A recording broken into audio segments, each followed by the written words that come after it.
अस्सलामुअलैकुम, मैं हूं डॉक्टर फिजा खान और मैं हूं पाकिस्तान। दुश्मन ने रात की तारीकी में एक ऑपरेशन का आगाज किया जिसका नाम इन्होंने रखा ऑपरेशन सिंदूर। और ये जो सिंदूर है ये जगह जगह हमने बिखेर दिया। बस सिंदूर अपना ही उठाते फिर किसी कचरे की तरह, जिस तरह हमारे यहाँ बल्दियाती इदारे कचरा उठाते हैं ना, इस तरह ये अपना सिंदूर बिखरा हुआ उठा रहे हैं। चुप साली, बकवास करती है हरामखोर। डूब मरने का मुकाम है तुम लोगों के लिए। कोई आलमी कवानीन होते हैं, कोई उसूल होते हैं जंग के भी। आबादी पर तुम लोग हमले कर रहे हो, बच्चों को शहीद कर रहे हो। शर्म से डूब मरने का तुम लोगों के लिए मुकाम है। कोई सेंस है इस बात की? अच्छा, दूसरी बात है कि जो राफेल इन्होंने बड़ा राफेल राफेल राफेल कह रहे थे, हमने जिनकी तैयारी गिराई उनमें 3 राफेल भी शामिल है। और राफेल के बारे में जरा आपको बता दूं, इनका बड़ा मान था राफेल, तो ऐसे मान डूबा कि राफेल के शेयर्स ही गिर गए। 6% शेयर्स राफेल के गिर चुके हैं। इसके साथ साथ मैं आपको बताऊं 36 इन्होंने राफेल मंगवाए थे और आगे जो इन्होंने ऑर्डर दिया हुआ था 26 राफेल और आने थे, यानी 36 और 26 तकरीबन बनता है 62, 62। और जो 36 थे, चले वो वाले 5 तो बाद में आने थे ना, जो 36 अभी आए थे ना उनमें से हमने 3 गिरा दिए, 33 बचे हैं। अगर कहते हो तो 33 भी गिरा देंगे। आओ जरा 33 गिराने के लिए हम तैयार बैठ। जय हिंद जय भारत दोस्तों। फिजा खलीफा एक बार दिखी और सिंदूर के बारे में बोलने लगी। अरे तुम क्या जानो सिंदूर की कीमत, हीरा मंडी की पैदावार। फिजा खलीफा तुम्हें क्या पता सिंदूर की कीमत क्या होती है? तू खुद हीरा मंडी की पैदावार हो तुम लोग। तुम्हें क्या चूड़ियों के बारे में पता होता है? ना मालूम है, ना सिंदूर की कीमत मालूम है। सिंदूर का मतलब होता है जब तुमने सिंदूर पर अटैक किया, तो सिंदूर पर अटैक करने के बाद में तो सिंदूर की कीमत तुम्हें पता चलनी चाहिए। सिंदूर एक अंत है। प्यार से सिंदूर की कीमत जानोगे तो प्यार मिलता है। सिंदूर को कभी तकलीफ मिलता है तो अंत मिलता है।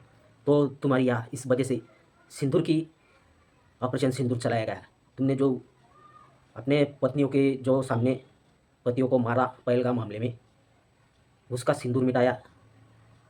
तो सिंदूर का मतलब माँ काली होता है। और माँ काली जब उनका सिंदूर पर कभी आ जाती है तो हाहाकार मच जाता है, जैसे कि पाकिस्तान में हाहाकार मच गया। तो बोल रही है फिजा खलीफा कि हमारे यहाँ बुज़दिलों की तरह रात में आए। अरे भाई तुम तो रात में जगे रहते हो, रात में ही तुम्हारी हीरा मंडी जगी रहती है, तो रात में अटैक किया। अरे हमने तो बोला था हम तो अटैक करेंगे ऑपरेशन सिंदूर की तहत। अरे बोल रही है हमने 5 फाइटर मार दिए, उनका राफेल का स्टॉक गिर गया, राफेल को मार गिराया। अरे झूठी कहेगी, तुम्हें कैसे पता चला कि राफेल मारा? हमारा एक भी नुकसान नहीं हुआ। पाकिस्तान के जब रिटेलिएशन करने को आया तब तुम्हारा F-16 और चाइना से मिला हुआ पुर्जा 17 थंडर, उनको मार गिराया गया। तो इसकी पोल खुद पाकिस्तानी मीडिया नहीं खोलती। तो देख लो पाकिस्तानी मीडिया में इसकी कैसी पोल खोल रहा है, तो देखते हैं। तस्वीर चल रही है ये, और ये पीटीवी भी दिखा रहा है और पाकिस्तान के सारे मीडिया चैनल्स दिखा रहे हैं कि जैसे ये भारतीय जहाज के मलबे की तस्वीर है, जबकि ये बात दुरुस्त नहीं है। ये एक बहुत पुरानी तस्वीर है और ये मैं आपको दिखा देता हूं। ये 2021 का मिग 21 जो गिरा था ये उसकी तस्वीर है।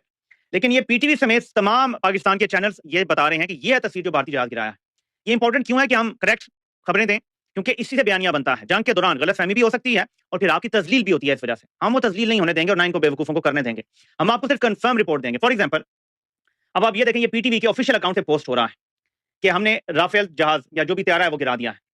अब ये जो तस्वीर है आपने ये देख लिया, ये जहाज की तुम नजर आ रही है, लेकिन इसकी असलियत अब आपको दिखाता हूं।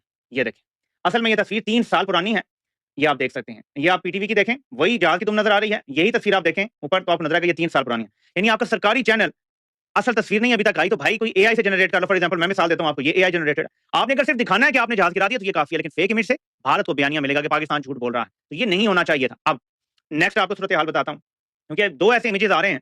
एक आपने ये भी देखा होगा खबरों में, ये भी एक जहाज का इमेज है। ये भी 8 महीने कम से कम पुरानी है। ये 3 सितंबर 2024। हमारा ईमान अभी जो है वो उस काबिल नहीं है। हम जो है वो अपने उल्टे सीधे चक्रों में लगे हुए हैं। खुदा की कसम इतनी मगरूर कौम मैंने नहीं देखी जितनी मगरूर कौम हमारी। जब क्राइसिस आ जाए हमारे ऊपर तो अल्लाह ताला फिर ईमान भी उस लेवल का दे देगा ना। तो छोड़ें इस बात को। सारी इस दुनिया पे हमारा ये एतमाद ईमान है कि भाई हमें तो एक दिन मरना है, मरने के बाद अगर जो है वो नरेंद्र मोदी हमें जन्नत देता है तो इससे अच्छी और क्या बात होगी। अरे जरा बारी बारी से आने दो। दुश्मन से लड़ाई की कभी तमन्ना मत करो। आपको शर्म आनी चाहिए मौलाना साहब। तो भाई मुसलमानों को तो जन्नत में जाने का मेरा ख्याल है वैसे ही बहुत शौक है। तो हम जंग की तमन्ना नहीं रखते, लेकिन अगर मोदी को शौक है लड़ने का तो आजमा ले। तो इंशाल्लाह हम, ये तो शॉर्टकट रास्ता होगा हमारे लिए। अल जिहाद मुख्तसर तरीक़िल जन्नत, जिहाद जन्नत में जाने का मुख्तसर तरीन शॉर्टकट रास्ता है। ओके। पाकिस्तानी पत्रकार बोल रहे हैं कि भाई ये झूठ बोल रही है। ये 3-3 साल का 2-2 साल का जो क्रैश हुए एयरक्राफ्ट है वो दिखा रहे हैं और ये AI जनरेट करके दिखा रहे हैं सोशल मीडिया पर। अरे भाई ये पहले बोलते थे कि तुम पानी बंद करो और हम तुम पर अटैक कर देंगे, तुम ये बंद करो तुम पर अटैक कर देंगे। परमाणु बम, छोटी छोटी बातों पर ये लोग परमाणु की धमकी देते। ये सिर्फ बोल बच्चा बड़ी बड़ी बातें वड़ा पाव खाते। और फिजा खलीफा सिंदूर, अरे इसको क्या मालूम है सिंदूर हीरा मंडी की पैदावार को। साले को चूड़िया हल्दी कुमकुम इन सब के बारे में क्या पता है। ये तो साली बुरके वाली बुरके में घूमने वाली हीरा मंडी की पैदावार सिंदूर के बारे में बोल रही है। अरे हमारी यहाँ इतनी सी भी कुछ हानि नहीं पहुंची, हम पूरी तैयारी के साथ थे। हम जब अटैक करेंगे तो हमें मालूम था तो रिएक्ट तो पाकिस्तान करेगा, तो हम पूरी तैयारी के साथ अटैक किया। और तू बोल रही है रात को, अरे हीरा मंडी पूरी रात को ही जागी रहती है। तुम्हारे वो पिज़्ज़ा की फैक्ट्री चलाने वाले, कच्चे की फैक्ट्री चलाने वाले, इनकी पोल खुल गई और इनको मुँह छुपाने को जगह नहीं है। तो ये रिएक्ट करने गए तो इनका फाइटर भी उड़ गया, सब उड़ गया। इन्होंने मिसाइल दागी थी, मिसाइलों भी उड़ा दिए गए। तो ये खबर है भाई पाकिस्तान से। वो पिज़्ज़ा खलीफा इतने दिनों से आप उनके सब बयान हो गए, तो नए नए चैनल बना रही है और नए नए सोशल मीडिया पर अपना चैनल बनाकर बोल रही है मैं हूँ पाकिस्तान, मैं हूँ पिज़्ज़ा खलीफा और मैं हूँ पाकिस्तान और पाकिस्तानी हूँ। साले इसके पिछवाड़े में एक मिसाइल डालनी चाहिए। चलो तुम्हें भी क्या याद रखेगा। चलने दो तुम्हारे मुंह से जंग और जारी रखो। तुम्हारा मुंह ही तुम्हारे जंग की एक जज्बा है, तुम्हारा मुंह ही जज्बा है। तो चालू रखो तुम्हारे मुंह से एक जंग। तुम्हारा ही पत्रकारों ने तुम्हारी पोल खोल दी। हमने तो बोला था कि हमारा कोई नुकसान है। पाँच एयरक्राफ्ट गए, मिसाइल मार के चले आए। फिर तुम्हारे एयरक्राफ्ट आए थे F-16 और चाइना से मिला हुआ G-17, तो वो उसको उड़ा दिया गया। वो छुपाने के लिए बोल रहे हैं आप कुछ ना कुछ। तो पाकिस्तानी सिर्फ इनकी मुंह में ही डंडा घुसड़ देना चाहिए। ये सिर्फ मुंह में डंडा देते बस। हीरा मंडी के पैदावार, और तुम्हारी आर्मी भी हीरा मंडी के पैदावार है। इनको कुछ आता नहीं है। उधर भी ये ठोकरा है इनके पिछड़े। अरे इतने हवस के मौलाना हो तुम। इमरान खान को भी जेल में ठोक दिया तुमने, उनके पिछवाड़े में डंडा घुसड़ दिया।